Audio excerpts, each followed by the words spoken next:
Resonance से मैं Devesh Gupta, faculty social science. Students, आज हम लोग एक ऐसे विषय को टॉपिक के एक ऐसे विषय को लेकर के यहाँ पर आए हैं जिसमें हम लोग डिस्कस करेंगे उधम सिंह के बारे में, जलियांवाला बाग कांड के बारे में, हंटर आयोग के बारे में, रॉलेट एक्ट के बारे में। तो यहाँ पर देखें, हम लोगों ने अभी जो चर्चा की उसमें रॉलेट एक्ट के बारे में हम लोगों ने डिस्कशन की बात की है। इसके अलावा जलियांवाला बाग कांड के बारे में हमने डिस्कशन किया है। इसके अलावा हंटर आयोग के बारे में हम लोग बात कर रहे हैं और कई और इंपॉर्टेंट फैक्ट होंगे जो हमारे इस वीडियो में क्लियर होंगे। तो कहीं ना कहीं एक रोचक तथ्य है वो भी हमारा यहाँ पर क्लियर हो जाएगा। कहीं भ्रम बना रहता है, स्पष्ट नहीं हो पाता है इतिहास के विद्यार्थियों को, तो उस विषय पर भी हम चर्चा करेंगे। और आखिर इस विषय में, इस वीडियो में हम लोग जो जानने की कोशिश करेंगे, who was killed by Udham Singh. तो उधम सिंह एक भारतीय क्रांतिकारी का नाम है। उधम सिंह के नाम से आप सारे विद्यार्थी वैसे पहले से भी परिचित होंगे, कोई नया नाम नहीं है, जाना माना नाम है। देश के क्रांतिकारी रहे उधम सिंह के बारे में आपने पहले भी सुना होगा। तो इस वीडियो में जब हम लोग बात कर रहे हैं उधम सिंह के बारे में बात कर रहे हैं और हमने जो हेडिंग दिया है who was killed by Udham Singh, तो डायर की उधम सिंह ने गोली मारकर हत्या कर दी थी, हम ये तो सुनते हैं, लेकिन ये वो डायर कौन था? तो कहीं ना कहीं इसको लेकर कई बार कंफ्यूजन बना रहता है। वो डायर कौन था जिसकी हत्या उधम सिंह के से द्वारा की गई है? क्या एक ही डायर नाम के दो व्यक्ति हैं? क्या दोनों अलग अलग पदों पर थे? दोनों की भूमिकाएं अलग अलग थी? इन सभी तथ्यों को हम क्लियर करेंगे और कॉम्पिटिटिव एग्जाम्स के स्टूडेंट एक से ज्यादा फैक्ट भी यहां पर आपके सामने आएंगे। तो सामने जो एक तस्वीर दी गई है भारतीय क्रांतिकारी की दी गई है। भारतीय क्रांतिकारी के रूप में उधम सिंह की आपके सामने यहां तस्वीर दी गई है। उधम सिंह के जन्म की यहां पर बात की गई है 26 दिसंबर 1899 को। तो मैं आपको ये बता दूं, इनका जन्म कब हुआ था ये तो कोई बहुत महत्वपूर्ण प्रश्न नहीं पूछा जाता है प्रतियोगी परीक्षाओं में, लेकिन उनका जो परिचय हम लोगों ने लिया है कहीं ना कहीं परिचय के रूप में 26 दिसंबर 1899 को उधम सिंह का जन्म पंजाब प्रांत के संगरूर जिले के सुनाम गांव में एक सिख परिवार में हुआ था। तो एक सिख परिवार से आप थे, पंजाब से आपकी भूमिका रही है, पंजाब से जो उधम सिंह है उनकी भूमिका रही है। यहां पर मैं आपको बता दूं, कहीं ना कहीं उधम सिंह भगत सिंह को बहुत मानते थे और उधम सिंह भगत सिंह से बहुत प्रेरित भी थे। तो कुल मिलाकर के भगत सिंह से भी उनका एक अच्छा परिचय रहा, या उसके बारे में वो बहुत प्रेरित थे, भगत सिंह से भी वो काफी प्रेरित थे। तो यहां पर देखेंगे who was killed by Udham Singh की जब हम लोग बात कर रहे हैं तो यहां पर उधम सिंह के द्वारा कौन मारा गया था, तो उस संदर्भ में दो फोटो आपके सामने मैंने यहां पर शेयर की हैं। आखिर वो कौन व्यक्ति था, वो डायर कौन था, उनकी भूमिकाएं क्या थी, इस बारे में भी हम लोग डिस्कस करेंगे। तो किसकी हत्या उधम सिंह के द्वारा कर दी गई, ये हम यहां पर फैक्ट को क्लियर करेंगे। तो कुल मिलाकर यहां पर देखेंगे जिन विषयों पर हम लोग चर्चा कर रहे हैं स्टूडेंट्स, तो उन विषयों में यहां पर इस टॉपिक के अंदर रॉलेट एक्ट के बारे में आएगा। स्टूडेंट्स को, आपको सबको पता है, रॉलेट एक्ट की बात कर ली जाए तो 13 अप्रैल, सॉरी, रॉलेट एक्ट की बात कर ली जाए तो यहां पर जब हम लोग बात कर रहे हैं तो यहां पर रॉलेट एक्ट की जब बात की जाए तो 1919 का ये अधिनियम है, 1919 का एक्ट है, 1919 का अधिनियम। इसके अलावा इस टॉपिक में कहीं ना कहीं एक जानकारी आपको किसके ऊपर मिल जाएगी, जलियांवाला बाग कांड के बारे में भी एक जानकारी मिल जाएगी। और जलियांवाला बाग कांड के बाद एक नाम यहां पर आ रहा है हंटर आयोग। तो कभी शिक्षा के संदर्भ में भी, हंटर आयोग का गठन भारत में किया गया था।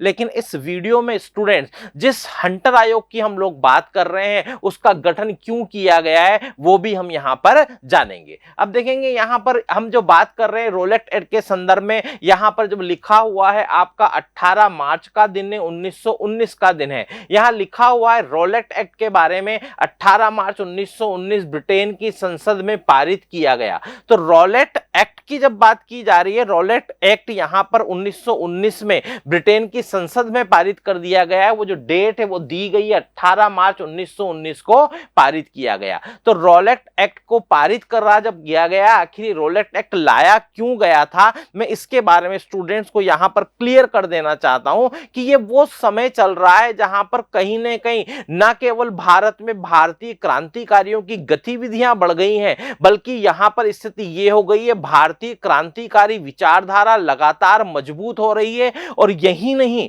स्टूडेंट्स, आप देखें ये वो समय है जबकि विदेशों में भी भारतीय क्रांतिकारी संगठन मजबूत हो चुके हैं। तो कुल मिलाकर अगर हम लोग यहां पर बात करते हैं तो जैसे इंडिया हाउस की बात करते हैं, इंडिया हाउस की जो स्थापना है स्टूडेंट्स कहां पर की गई थी, इंग्लैंड में की गई थी। तो इंडिया हाउस की स्थापना इंग्लैंड में की गई थी। यहां पर इंडिया हाउस के ऊपर भी अंग्रेजों के द्वारा कार्रवाई की गई। इंडिया हाउस के द्वारा पर इंग्लैंड द्वारा कार्रवाई की, ब्रिटेन द्वारा कार्रवाई की गई, उसको बंद करवा दिया गया। तो एक नाम आता है वी डी सावरकर। तो जो वी डी सावरकर हैं इनको गिरफ्तार कर लिया गया और इनको वी डी सावरकर को गिरफ्तार करके कहां लाया गया, भारत लाया गया। हालात तो ये बने, श्यामजी कृष्ण वर्मा की जब बात की जाती है तो श्यामजी कृष्ण वर्मा की जब बात की जाती है इनको तो यहां से निकलना पड़ा और पेरिस जाना पड़ा। तो कुल मिलाकर ब्रिटेन में इंडिया हाउस, ये देखिए हमारे भारत के जो क्रांतिकारी संगठन बने विदेशों में उनकी भूमिकाएं बढ़ गई थी। वहां से क्रांतिकारी गतिविधियों विचारधारा को बढ़ाया जा रहा था, भारतीय क्रांतिकारियों का लगातार प्रभाव बढ़ रहा था। तो अगर आपसे स्टूडेंट ये पूछा जाता है कि रॉलेट एक्ट को आखिर क्यों लाया गया था, तो कहीं ना कहीं भारतीय क्रांतिकारी गतिविधियों पर प्रभावी तरीके से रोक लगाना इसका उद्देश्य था। तो कुल मिलाकर आपको ये पता लग गया होगा रॉलेट एक्ट को क्यों लाया गया है। भारतीय क्रांतिकारी संगठन या भारतीय क्रांतिकारियों की जो गतिविधियां हैं उनका जो बढ़ता हुआ प्रभाव है उसके ऊपर रोक लगा देना एक इसका उद्देश्य था। 18 मार्च 1919 की जब बात की गई है, देखो 1917 की जब बात की जाती है, रॉलेट एक्ट जब लाया गया 1917 की जब बात की जाती है तो यहां पर एक 1917 के अंदर समिति बनाई जाती है। 1918 की जब बात की जाती है तो इस समिति के द्वारा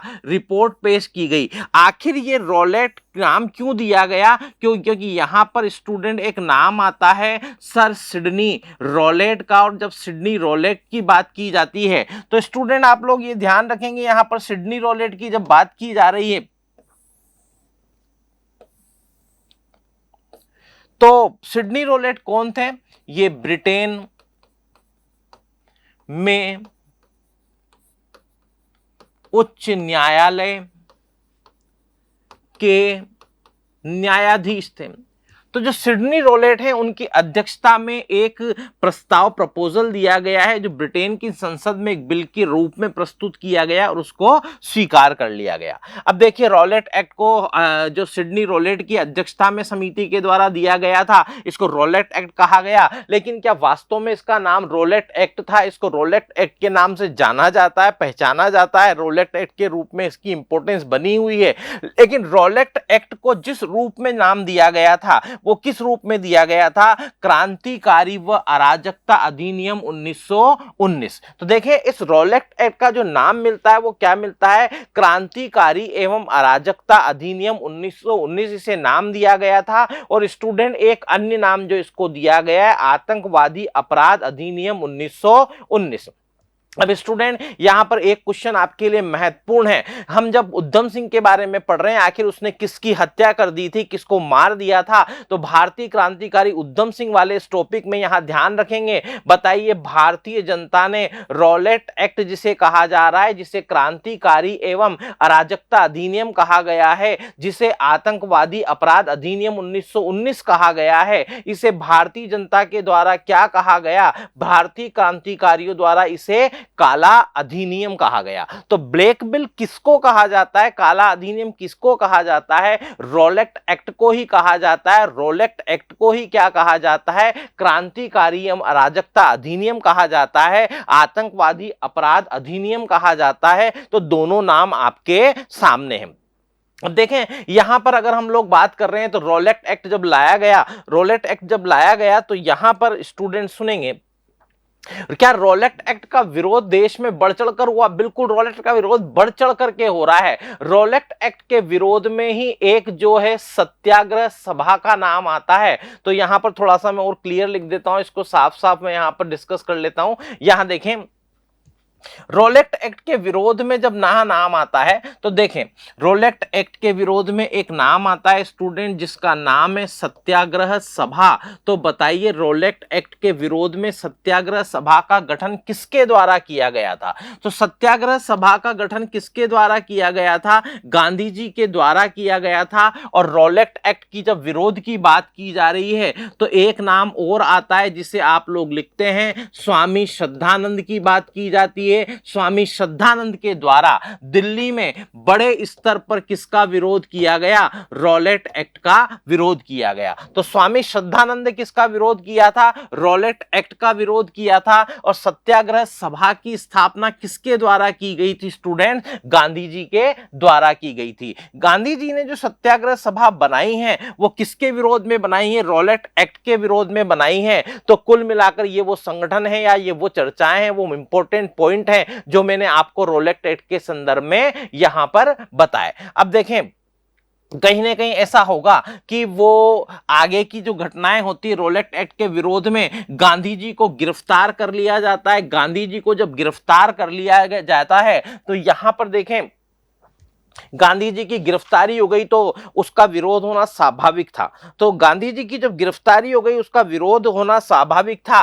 वो 9 अप्रैल का दिन था। 9 अप्रैल के दिन 1919 का वो समय चल रहा है। दो नेताओं के नाम है, डॉक्टर सत्यपाल नाम मिलता है। डॉक्टर सत्यपाल की बात की जाए, डॉक्टर सत्यपाल और डॉक्टर सैफुद्दीन किचलू की बात की जाए, सैफुद्दीन किचलू की बात की जाए तो इन्होंने एक जुलूस निकाला।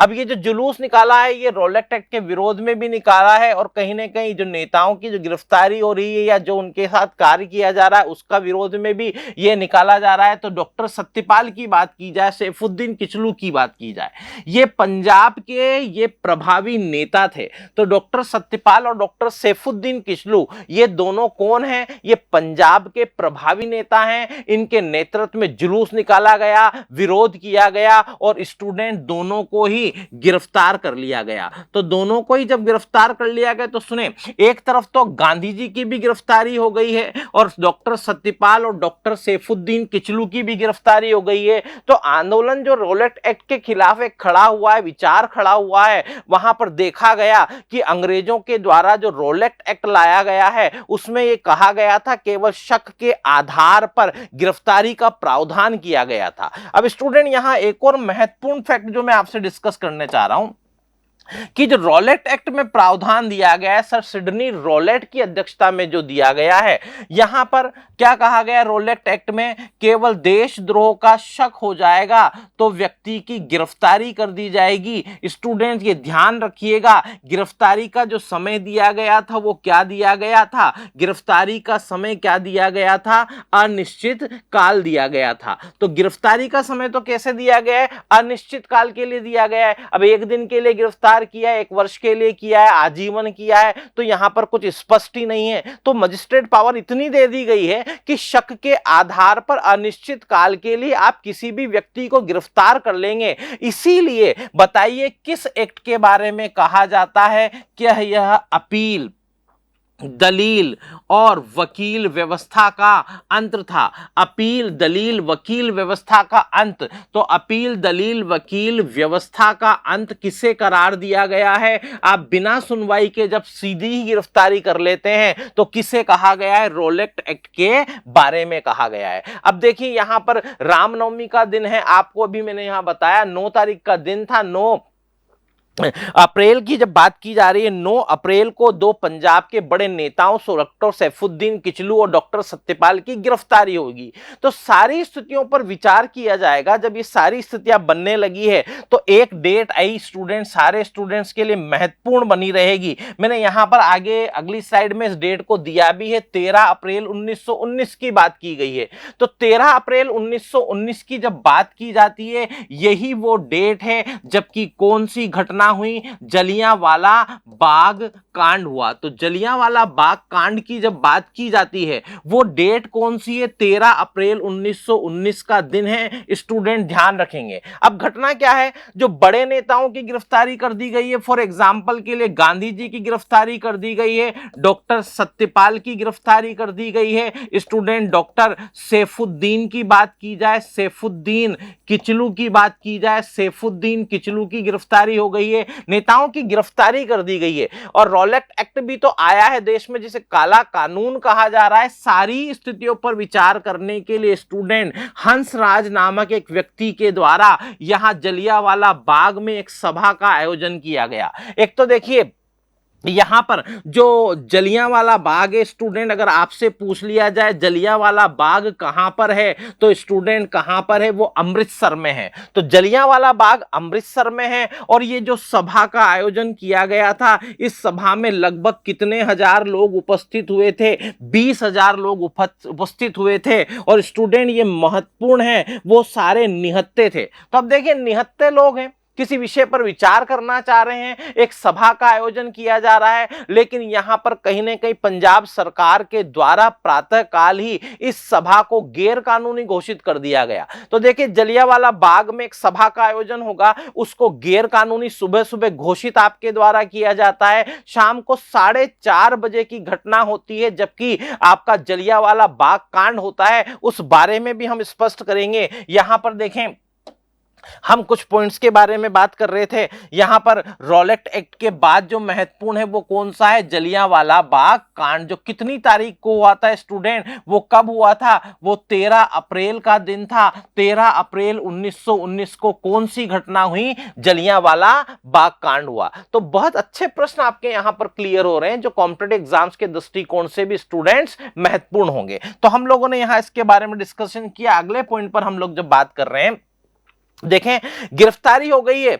अब यहां पर जो एक फोटो मैंने आपके साथ शेयर किया, एक नाम है माइकल ओ डायर का। तो जो माइकल ओ डायर हैं, स्टूडेंट ध्यान रखेंगे, उस समय जो पंजाब है उसके जो लेफ्टिनेंट गवर्नर हैं, जो पंजाब के लेफ्टिनेंट गवर्नर थे, वो कौन थे? वो माइकल ओ डायर थे। तो यहां एक नाम क्लियर रखेंगे आप लोग, Michael O'Dwyer. Michael O'Dwyer तत्कालीन पंजाब के लेफ्टिनेंट गवर्नर थे, और पंजाब के तत्कालीन लेफ्टिनेंट गवर्नर के द्वारा उस समय पर जो ये अमृतसर नामक जगह है, जो अमृतसर शहर है, इसकी जिम्मेदारी किसको दे दी गई थी?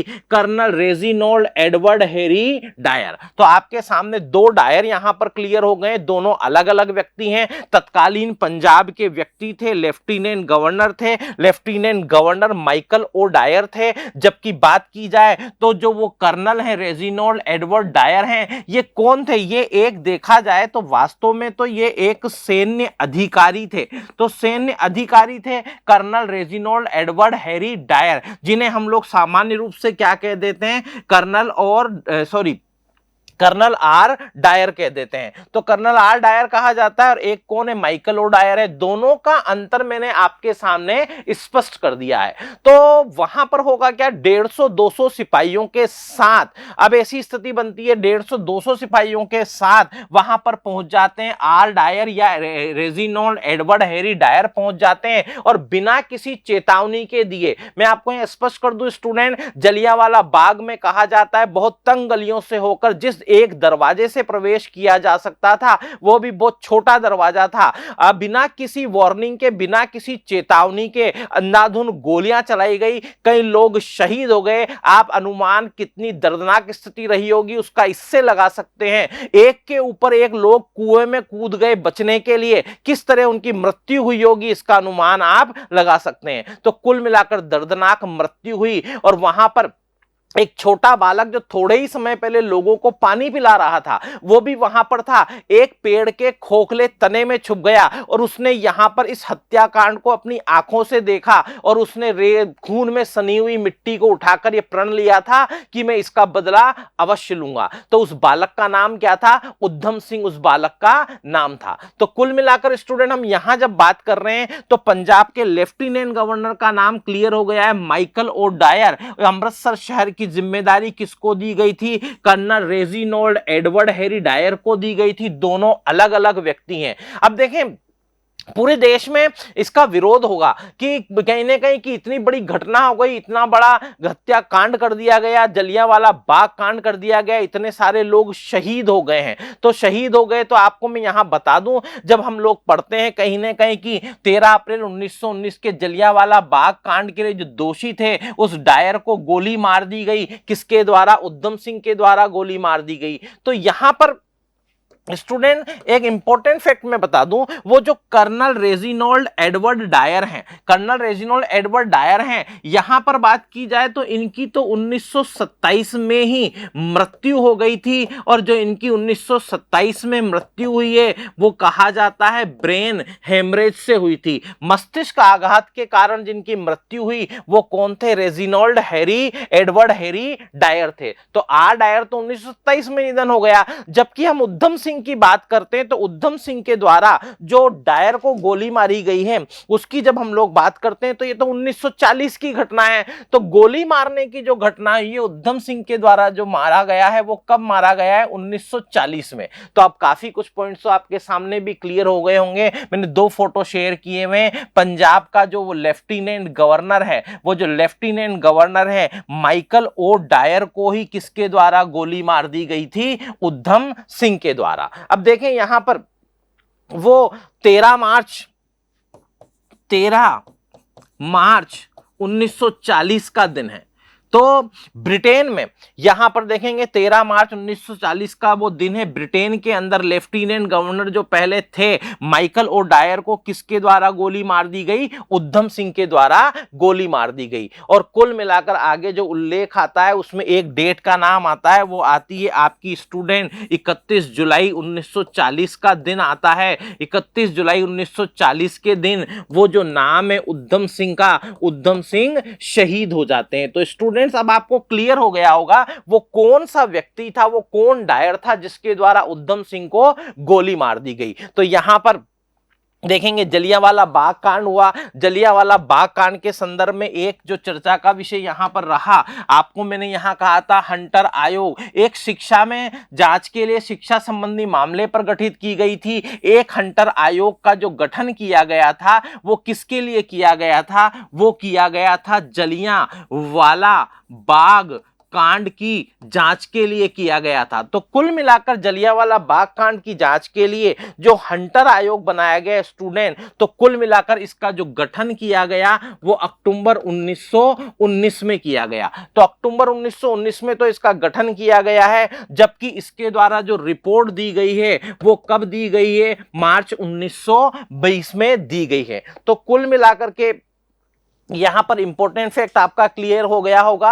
अब यहां पर जो हंटर आयोग के द्वारा कार्य किया गया, देखिए हंटर आयोग ने जो अपनी रिपोर्ट दी है, हंटर आयोग ने अपना जो कार्य किया है, अब मैं इसमें से बता दूं आपको कि ये जो हंटर आयोग है इसमें कुल मिलाकर कितने सदस्य थे? 8 सदस्य थे। इन 8 सदस्यों में स्टूडेंट कितने? 3 सदस्य भारतीय थे, 3 भारतीय सदस्य भी थे। एक का नाम मिलता है, उनका नाम मिलता है चिमन लाल शीतलवाड़ा। तो चिमन लाल शीतलवाड़ा भी इस कमेटी के अंदर थे। आपको एक नाम तो चिमन लाल शीतलवाड़ा का मिलता है। इसके अलावा एक नाम जो मिलता है वो मिलता है जगत नारायण का मिलता है। जगत नारायण इसके अंदर जो इसके सदस्य थे। इसके अलावा हंटर आयोग के संदर्भ में बात किया जो तीसरा तो शाहजादा सुल्तान का नाम मिलता है। तो कुल मिलाकर के 3 नाम यहां पर मिलता है जो कि उसके मेंबर थे। तो हंटर आयोग का गठन किया गया।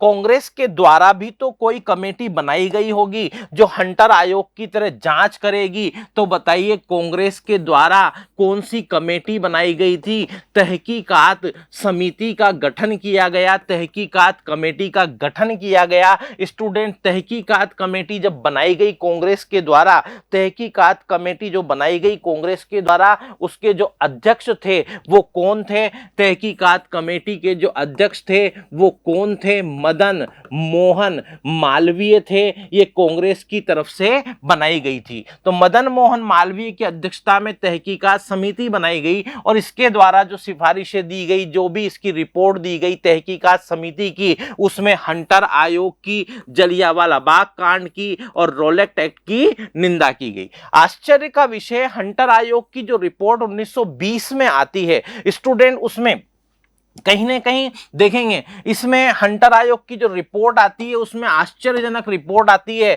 और बड़ा अजीब सा तथ्य हमारे लिए तो था। माइकल ओ डायर को इस संदर्भ में कहा गया, इसको क्या बता दिया गया? इसको पूर्णतः निर्दोष बता दिया गया। तो माइकल ओ डायर के लिए तो क्या कहा जा रहा है कि वो तो पूर्णतः निर्दोष थे। अब सोचो, इतने लोगों की मृत्यु हुई, इतने लोग मारे गए, उसके बाद भी ये कहा जा रहा है कि यहां पर माइकल ओ डायर तो बिल्कुल पूर्णतः निर्दोष थे। और कुल मिलाकर रेजिनोल्ड एडवर्ड हैरी डायर के बारे में जो कहा गया है, जो सैन्य अधिकारी थे, इसके बारे में जो कहा गया है वो क्या कहा गया है? इनके लिए कहा गया है कि वो तो निष्ठावान थे, जरूरत से अधिक बल प्रयोग उनके द्वारा जरूर किया गया है, लेकिन कहीं ना कहीं वो अपने कार्य के प्रति निष्ठावान थे। तो अपने कार्य के प्रति निष्ठावान थे, बिना चेतावनी दिए हजारों लोगों को जिसने मार दिया, हत्या हो गई, वो कहीं ना कहीं ब्रेन हेमरेज से उनका निधन भी हुआ। लेकिन जो गोली मारी उधम सिंह के द्वारा, वो तत्कालीन पंजाब के गवर्नर